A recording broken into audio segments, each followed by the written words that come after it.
अभिनेते सयाजी शिंदे यांनी पवार कुटुंबियांची सांत्वनपर भेट बारामतीमध्ये घेतलेली आहे। आपल्यासोबत अभिनेते सयाजी शिंदे सर आहेत। सर, काय सांगाल, उपमुख्यमंत्री अजित पवार यांच्या जाण्याने खऱ्या अर्थाने संपूर्ण राज्य प्रत्येक व्यक्ती ही दुःखात आहे। प्रत्येक व्यक्ती हा हळ व्यक्त करताना दिसत आहे। काय महाराष्ट्र निशब्द आहे आता। म्हणजे असं काही घडेल असं कोणाच्या स्वप्नात नव्हतं। मी सुनेत्रा वहिनींना भेटून आलो आणि त्यांच्यावर पण फार मोठा हा डोंगर कोसळल्यासारखा आहे। कसा मार्ग काढणार आहेत किंवा कशी त्यांची दादांचा आत्मा त्यांना कसा सपोर्ट करणार आहे, करेलच तो। कारण मला असं वाटतं की महाराष्ट्र घडवण्यात पवार घराण्याचा मोठा वाटा आहे आणि मोठ्या पवारांनी तेवढं चांगलं काम करून ठेवलंय।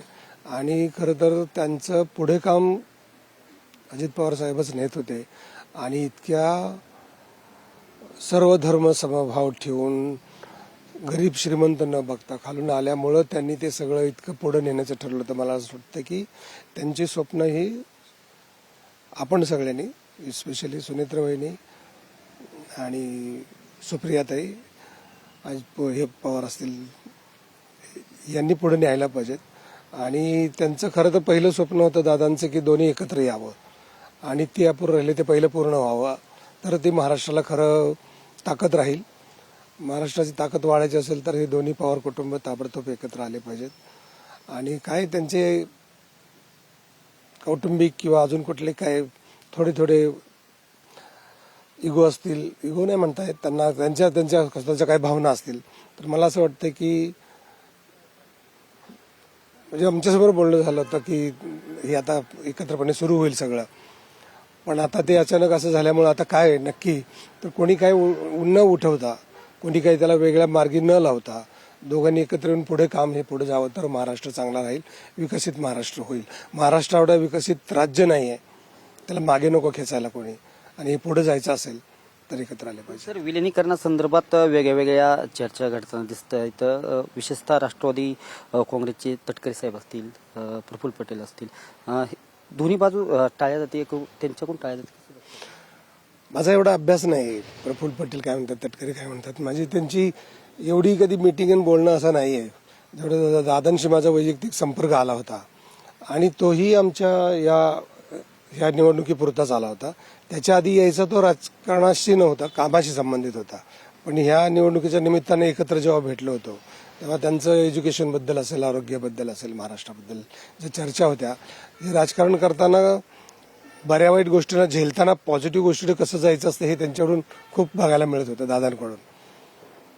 तर आता हे कशा पद्धतीने पुढे जाणार आहे, प्रसंग येतात, महाराष्ट्र नेहमी सावरतच राहील, पण हे दोन्ही एकत्र सगळे आले तर बरं होईल असं वाटतं। झाडांवरचं तुमचं प्रेम असेल, दादांचं बी अफाट झाडांवरचं प्रेम होतं, कसं बघता का निसर्गावरती हे? नाही, आमची तर फेब्रुवारीत मीटिंग होती सगळ्या 40 आमदारांबरोबर घेऊन, पुढचे देवऱ्या कशा बनवायच्या,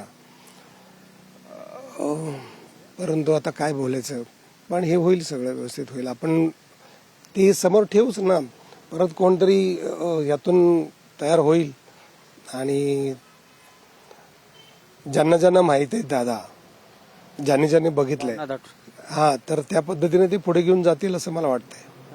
दादांसंदर्भातली एखादी अशी आठवण काय? आता खूप आठवणी, दादांच्या आठवणी सांगण्यापेक्षा मला असं वाटतं की रोखठोक, निर्भीड आणि गरीब श्रीमंत न म्हणता खरं ते खरं म्हणणारा, आणि खोट्याला थोडा वेळ दाबू देतील ते, पण जास्त वेळ दाबून ठेवणार नाही, त्याला खऱ्याचीच बाजू घेतील, असा एक त्यांचा, म्हणजे असं नाही की राजकारणात खोट्याला लगेच एक होतो तुकडे करायचा, कधी कधी सांभाळून घेऊन, पण त्याला बाजूला केलंय त्यांनी, असं मी बघितलंय की लगेच नाही डिसिजन घेतला, पण खऱ्याची बाजू घेण्याची ताकद मी अनुभवली त्यांच्याकडून। दादांनी जो विकासाचा रथ कायमस्वरूपीता सुरू ठेवला होता, वहिनी देखील तशाच प्रकारचा विकास करतील, उपमुख्यमंत्री पदाची शपथ घेतली, आज तुम्ही करतील असं वाटतं की त्यांच्या एक होतं ना की एक चॅलेंज असतं, कधी कधी इतकं चॅलेंज असतं, मला वाटतं ते चॅलेंज निभावतील। इतकी वर्ष दादांबरोबर काढली तर, आणि त्यांचे स्वतःचं पण लिगसी आहे, तर मला वाटतं की ते चांगल्या पद्धतीने होईल आणि महाराष्ट्रासाठी ही चांगली गोष्ट असेल। विकासाची गंगा आता वहिनीच्या रूपाने पुन्हा एकदा महाराष्ट्रात हो, नक्कीच मिळेल. आता पुढचा जो काळ कसा येतोय त्यांना काही राजकारण न होता एकत्र येऊन जर चांगलं काम होणार असेल तर सगळ्यांनी एकत्र येऊन काम होऊ शकतं असं वाटतं. अदरवाईज जर असं महाराष्ट्रासाठी प्रॉब्लेमॅटिक असेल. शेवटचा प्रश्न, विलिनीकरणाची सर्वात चर्चा राज्यात जास्त झालेली, काय वाटतं येणाऱ्या काळात दोन राष्ट्रवादी विलिनीकरण होईल असं वाटतं? व्हायला पाहिजे असं मला वाटतं. आता माझा तेवढा अभ्यास नाही, पण असं वाटतं की कसं आहे, कुटुंब वेगळी होते, जितकं तुम्ही वेगळे वेगळे तुकडे पाडून घ्याल तेवढं तुमचं नुकसान जास्त आहे. नक्कीच हे अभिनेते सयाजी शिंदे आहेत. खऱ्या अर्थाने पवार कुटुंबियांची त्यांनी सांत्वनपर आत्ताच सहयोग असेल किंवा गोविंद बाग असेल इथे भेट घेतलेली आहे. कॅमेरा पर्सन कृष्णासह मी दीपक कापरे, TV9 मराठी, बारामती.